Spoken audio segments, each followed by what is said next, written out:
clap en herbe. Je ne suis pas étranger au milieu. J'ai déjà entendu parler de clap en herbe et en bien d'ailleurs. Et en son temps, nous avons félicité les initiateurs et nous avons même marqué notre disponibilité à soutenir de telles initiatives.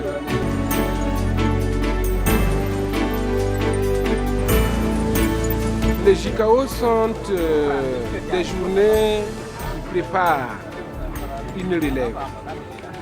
Donc je ne peux qu'être content de savoir que des jeunes, en dehors des institutions qui les préparent, je parle des institutions de formation comme l'Institut supérieur de l'image et du son, se sont trouvés un cadre pour apprendre à faire du cinéma avec les moyens de bord, comme on dit.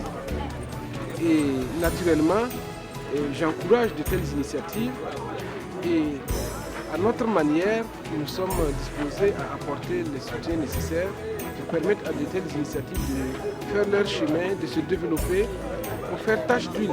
Pas seulement au niveau de la ville de Ouagadougou, mais gagner les autres régions parce que la jeunesse burkinabé a soif de moyens d'expression. Et quand ces moyens d'expression n'est pas, alors elle sort dans la rue. Vous avez vu le premier film que nous avons vu. Ce film relate tout. À un moment où la jeunesse des écoles, des lycées et collèges s'exprime de manière violente. Le Burkinabé n'est pas violent.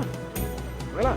Mais c'est parce que certainement vous n'avez pas suffisamment de cadre d'expression, suffisamment ouvert à l'ensemble du pays, qu'il y a ces manières de faire dans l'espoir de se faire entendre.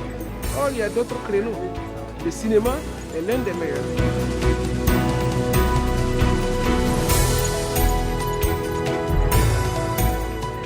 Les élèves des lycées et collèges qui sont dans les clubs de cinéma amateurs doivent eux-mêmes travailler à vulgariser ce club-là à l'intérieur de l'établissement.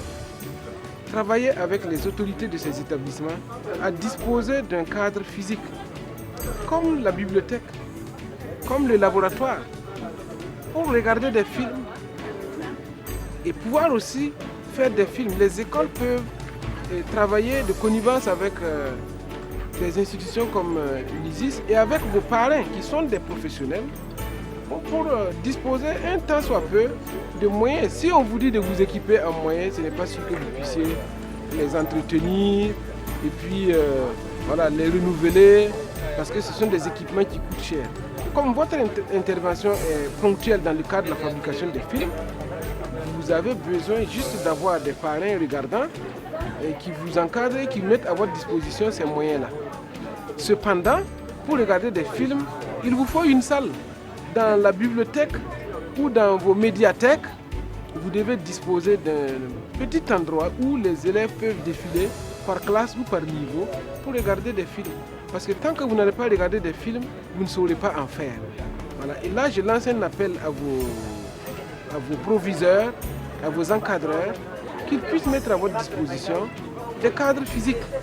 Voilà, pour que vous puissiez véritablement vous éduquer en matière d'image. Parce que c'est un créneau qui est oublié, je veux dire.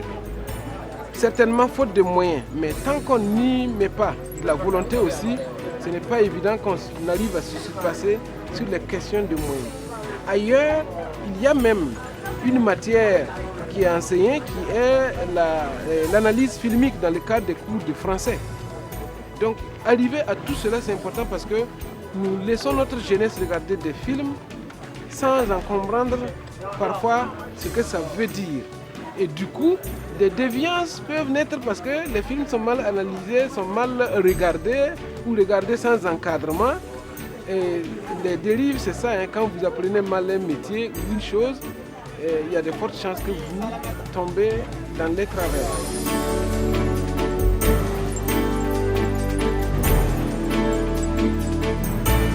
Je souhaite que les chefs d'établissement encouragent les parents à inscrire leurs enfants dans des institutions de formation. C'est vrai, à l'ISIS, ça ne coûte pas rien, je veux dire, mais ça ne coûte pas cher. Parce qu'ailleurs, c'est 10 fois la scolarité qu'il faut débourser. Plus le voyage, plus le séjour. Ça fait que ce métier n'est pas accessible. Nous avons eu la chance de bénéficier et, voilà, des appuis de l'État, mais il y a déjà une bonne trentaine d'années. Et ce n'est pas évident pour un parent aujourd'hui de parvenir à s'occuper de ce qu'il doit s'occuper au quotidien et à mettre de côté 8 à 10 millions par an pour assurer la formation de son enfant en cinéma et audiovisuel. Voilà. Mais voilà, ici au Burkina, l'État fait déjà tout. Et ça, c'est avec beaucoup de plaisir que j'annonce au public que l'État burkinabé met le paquet pour permettre à sa jeunesse d'accéder à des institutions de formation du genre.